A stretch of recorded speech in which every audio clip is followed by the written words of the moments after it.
As you may have heard, Karl Anthony Towns has been traded to the New York Knicks for Julius Randle and Dante DiVincenzo and a first-round draft pick.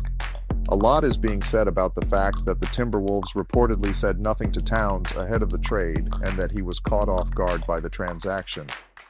But the reality is, Knicks president Leon Rose represented Karl Anthony Towns during his time as a sports agent at Creative Artists Agency.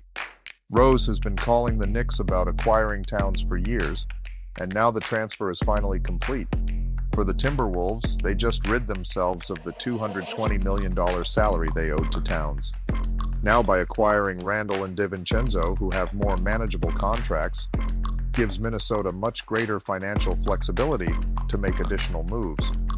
On top of that, the inclusion of a 2025 first-round pick gives the Timberwolves a valuable asset that can be used in a future trade or to draft a promising young player, potentially at a lower cost.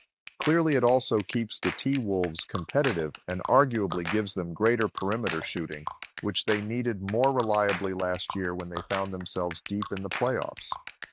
Wolves coach Chris Finch knows and has previously coached Julius Randle in New Orleans back in 2018-19.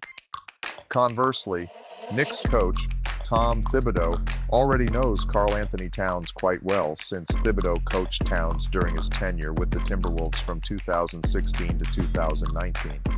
The Knicks have gone all in on this trade and clearly are hoping to make some noise, if not capture the Eastern Conference crown, while we should keep an eye on the Timberwolves to see how this trade feels for them. Given their new flexibility and trade assets, they could keep shaping this roster for a deep run in the stacked Western Conference.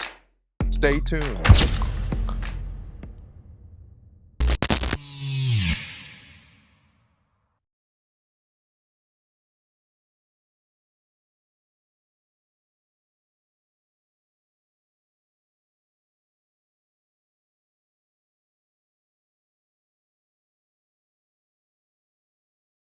Probably not done shaping this roster as they hope to make a deeper run into the postseason.